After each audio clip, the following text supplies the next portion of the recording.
Welcome to the Space Force AI training program. First, you'll pull up your link and start on the homepage.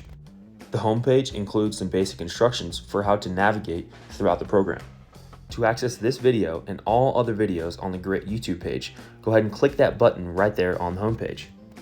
For any mobile phones, you can click on the menu bar or three horizontal lines in the top left corner to access the different worksheets in the program.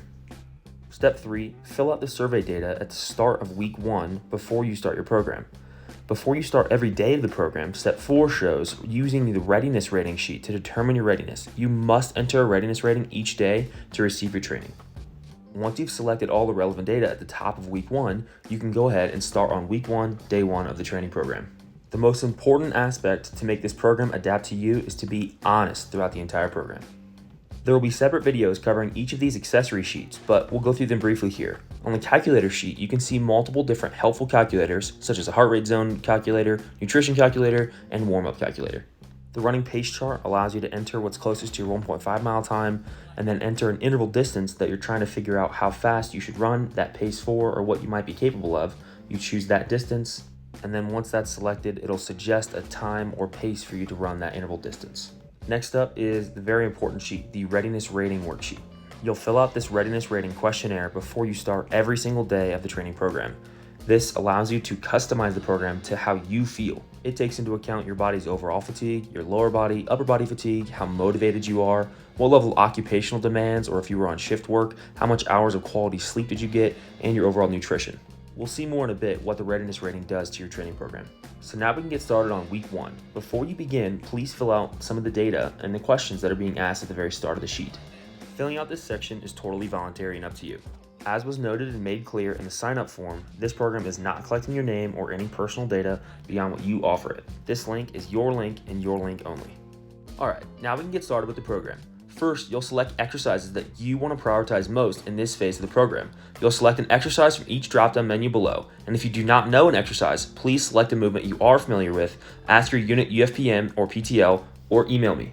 The Schriever Grit YouTube page will include an entire movement database on how to do every single one of these movements. Stay tuned to the YouTube page to see the entire movement database, educational videos, and other content being posted to the YouTube page as frequently as we can. As a key note, if you complete a squadron PT session that is a very similar stimulus to any one of these days of training, please mark yes at the end of each day's question where it asks if you completed most of the day's training.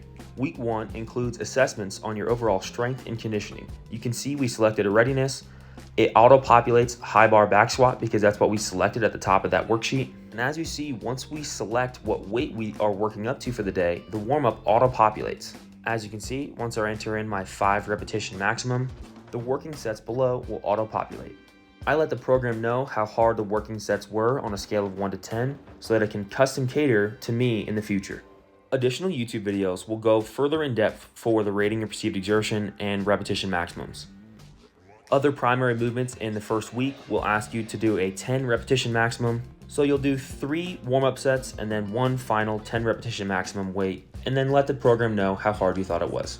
So next up is our conditioning. Week 1, day 2 is our conditioning where we'll do a VO2 max assessment. After you select your readiness, you either enter whether or not you were enrolled in the wearable study and you're conducting the watch assessment, or if you are not, you'll click the drop-down menu again and go to the 1.5 mile run assessment. After you've entered in that assessment result, your VO2 max will be auto-calculated for you. Entering in your number here is very important because future running workouts will be determined based off of this result. Now we're going to navigate to week 2 to see how the numbers we've entered in influence our future training. Once we go to week 2, day 1, you can see that a lot of these cells are empty. That's because what haven't we done yet? Select a readiness rating.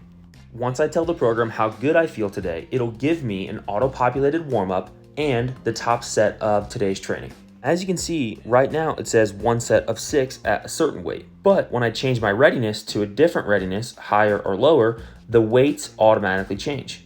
This program will also evolve with you throughout the workout itself. You can see in this example, 1 set of 6 reps at 220 to 230. If I thought that was not hard at all, the weights automatically go up. Or if I thought it was pretty tough, the weights would go back down. Or if I thought it was an all-out effort, the weights would go pretty significantly down. Once I'm complete with that first exercise, I'll let the program know how hard I thought that was, and then that's how it'll scale in the future. Last example here, you can see on day 2, this is our running intervals training session. The program will suggest a workout level for you to start off of, but you can always change it. You'll choose your desired interval modality so you don't have to run. If you'd rather bike or row or ski, you can choose those too, and the distances will automatically update. As you can see, if I switch from running to rowing or skiing, it'll change, or fan bike, it'll change, or stationary bike, it'll change. It just custom caters to what you need. That does it for the overview. Now let's get started.